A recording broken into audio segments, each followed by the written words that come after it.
Burhan Wani's legacy continues to inspire the struggle and sacrifices of millions of Kashmiris. क्या भारत करने वाला है PoK पर कोई बड़ा मिशन? यूएन जाकर रोने लगा पाकिस्तान, 20 मिनट तक जताया खौफ। पाकिस्तान बोला भारत करने वाला है पीओके पर कब्जा। उधर इजराइल ने ऐसा क्या बोला कि दुनिया हो गई हैरान। भारत ने 2014 के बाद से दुश्मन चीन को टारगेट में लेकर अपनी जंगी तैयारियों को जिस तरह से पुख्ता किया है, उसका रिजल्ट ये हुआ है कि भारत दुनिया की बहुत बड़ी सैन्य ताकत बन चुका है, जबकि पाकिस्तान जैसे दुश्मनों तो थर्राए जा रहे हैं। भिखारी पाकिस्तान तमाम कोशिशों के बाद भी भारत का मुकाबला नहीं कर सकता है। भारत हर मामले में उससे कई गुना आगे है। भारत ने समंदर, जमीन और आसमान तीनों प्लेटफॉर्म में जबरदस्त तरीके से अपनी ताकत बढ़ाई है, जिसका नतीजा ये हुआ है कि अब पाकिस्तान को उसके पीओके छिन जाने का सपना आने लगा है और पाकिस्तानी प्रधानमंत्री शहबाज शरीफ यूएन में भारत पर इसका आरोप लगा रहे हैं। पाकिस्तानी पीएम ने भारत के अभिन्न अंग कश्मीर पर भी जुबान चलाने की जुर्रत की है और आतंकी बुरहान वानी का समर्थन किया है, जिस पर भारत ने उसे जमकर लताड़ा है। जब पाकिस्तान यूएन में भारत के कश्मीर की तुलना फिलिस्तीन से कर रहा था, वहीं भारत के दोस्त इजराइल ने भारत को अपना मजबूत दोस्त बताकर पाकिस्तान का कलेजा कंपा दिया है। तो यूएन में पाकिस्तान के खौफ और भारत की दहाड़ देखने के लिए वीडियो में आखिर तक बने रहिए। भारत की मिसाइलों के बवंडर और अरिघात की एंट्री से दहला पाकिस्तान। तेजस मार्क 1A की आहट से हुआ बेचैन, यूएन में मदद की लगाई गुहार।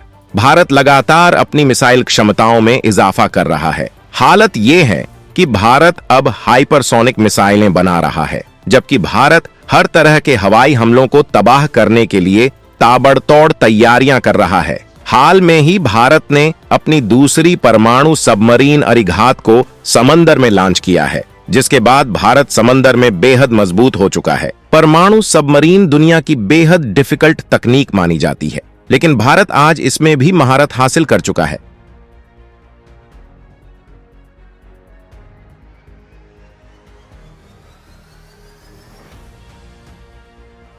जबकि भारत हवाई ताकत में इजाफे के लिए खुद की तकनीक से दमदार लड़ाकू विमान बना रहा है। अमेरिका से इंजन करार करके तेजस मार्क 1 अल्फा बनाने में जुटा है।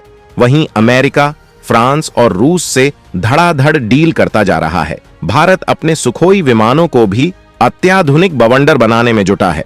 भारत की ये भयंकर तैयारियां पाकिस्तान का हलक सुखाए डाल रही हैं और उसे रात दिन इस बात का खौफ सता रहा है कि भारत उसके पीओके पर कब्जा कर लेगा। सबसे बड़ी बात तो यह है कि अगर भारत ऐसा करता है तो पाकिस्तान भारत के आगे ज्यादा देर टिक नहीं पाएगा। इसी वजह से जब उसे यूएन में बोलने का मौका मिला तो उसने रोना शुरू कर दिया। शहबाज ने कहा कि भारत जम्मू कश्मीर की जमीन पर कब्जा कर रहा है और बाहर के लोगों को बसा रहा है।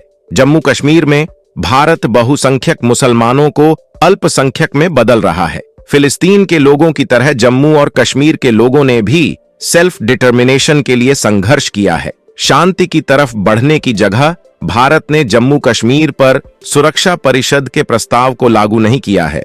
पीएम शहबाज ने कहा 5 अगस्त 2019 को भारत ने अवैध और एक तरफा कदम उठाते हुए अनुच्छेद 370 हटा दिया। इंडियन आर्मी जम्मू कश्मीर के लोगों को आतंकित करते हैं। शहबाज ने पीओके को लेकर अपना खौफ दिखाते हुए कहा कि और भी चिंताजनक बात यह है कि भारत अपनी सैन्य क्षमताओं के बड़े पैमाने पर विस्तार करने में लगा हुआ है, जो अनिवार्य रूप से पाकिस्तान के खिलाफ है। शरीफ ने कहा, मैं स्पष्ट कर दूं कि पाकिस्तान किसी भी भारतीय आक्रमण का निर्णायक जवाब देगा। शहबाज ने आतंकी बुरहान वानी का भी समर्थन किया और कहा कि बुरहान वानी की विरासत लाखों कश्मीरियों को प्रेरित करती है। इसके जवाब में भारत ने पाकिस्तान को जमकर लताड़ लगाई है। संयुक्त राष्ट्र में भारत के स्थायी मिशन में प्रथम सचिव भाविका मंगल नंदन ने कहा कि दुनिया भर में आतंकवादी घटनाओं पर पाकिस्तान के अंगुलियों के निशान हैं और पाक को यह समझना चाहिए कि भारत के खिलाफ सीमा पार आतंकवाद के उसे परिणाम भुगतने होंगे। इस सभा ने आज सुबह एक दुखद घटना देखी।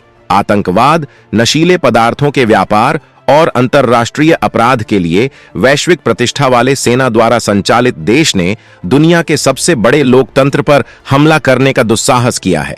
दुनिया जानती है कि पाकिस्तान ने लंबे समय से अपने पड़ोसियों के खिलाफ सीमा पार आतंकवाद को हथियार के रूप में इस्तेमाल किया है। भाविका मंगल नंदन ने आगे कहा कि पाक ने हमारी संसद, हमारी वित्तीय राजधानी मुंबई, बाजारों और तीर्थ यात्रा मार्गों पर हमला किया है। ऐसे देश के लिए कहीं भी हिंसा के बारे में बात करना सबसे बड़ा पाखंड है। एक तरफ जहां पाकिस्तान कश्मीर को फिलिस्तीन बताने की कोशिश कर रहा है, वहीं इजराइल ने भारत को अपना पक्का दोस्त बताया है। इजराइल ने भारत और सऊदी को लेकर किया बड़ा ऐलान। फिलिस्तीन का नहीं लिया नाम, ईरान को बताया अभिशाप। जहां पाकिस्तान भारत पर झूठे आरोप लगाने की कोशिश कर रहा है, वहीं इजराइल जैसे दुनिया भर के देश भारत को अपना सबसे बड़ा दोस्त बता रहे हैं। इजराइल ने सऊदी को भी अपना दोस्त बताया है, जबकि ईरान को दुनिया के लिए अभिशाप बताया है। भारत, इजराइल, अमेरिका और यूएई मिलकर मिडिल ईस्ट में बड़े प्रोजेक्ट पर काम कर रहे हैं, जिसका तगड़ा फायदा भारत को होने वाला है। प्रोजेक्ट के तहत middle east Europe economic corridor बनाया जा रहा है, जिसको लेकर भारत और अमेरिका के बीच एक समझौता हुआ है। यह कॉरिडोर यूएई, सऊदी अरब के रास्ते इजराइल को जोड़ेगा। इसके लिए जरूरी है कि सऊदी इजराइल को एक देश के तौर पर मान्यता दे। हालांकि सऊदी ने अमेरिका की मध्यस्थता के बाद इजराइल को मान्यता देने का मन बना लिया था, क्योंकि वो इजराइल जैसी ताकत के साथ मिलकर अपने विकास को स्पीड देना चाहता है। लेकिन इसी से खौफ में आकर हमास ने इजराइल पर हमला कर दिया, जिसके पीछे ईरान था।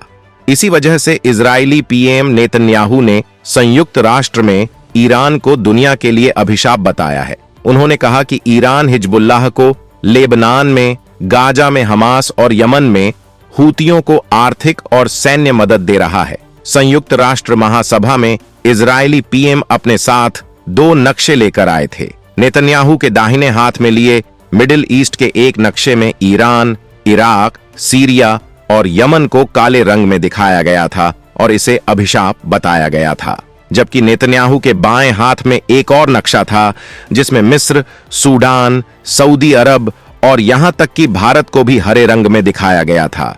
इन देशों को वरदान बताया गया था। इजरायली पीएम के नक्शों में सबसे खास ये था कि इनमें फलस्तीन पूरी तरह से गायब था। एक्सपर्ट्स के मुताबिक इजरायली पीएम ने ईरान के अलावा काले रंग से शापित देशों में उन देशों को दिखाया जो ईरान के पक्ष में हैं। सऊदी अरब अब इजराइल के करीब आ रहा है, इसी वजह से इजराइल ने उसे अपना दोस्त बताया है। भारत और इजराइल के बीच दोस्ती लगातार मजबूत हो रही है। इसे इसी बात से समझा जा सकता है कि जब इजराइल पर आतंकी हमला हुआ तो सबसे पहले भारत ने इजराइल को कहा कि वो आतंक के खिलाफ इजराइल के साथ हैं, जबकि गाजा की जंग में भारत अपने दोस्त को हथियार और गोला बारूद भी भेज रहा है। पाकिस्तान भारत के बढ़ते इस दमखम से भुना जा रहा है। तो दोस्तों, भारत की बढ़ती ताकत से थर्राए पाकिस्तान पर आपका क्या रहना है, कमेंट में जरूर बताएं।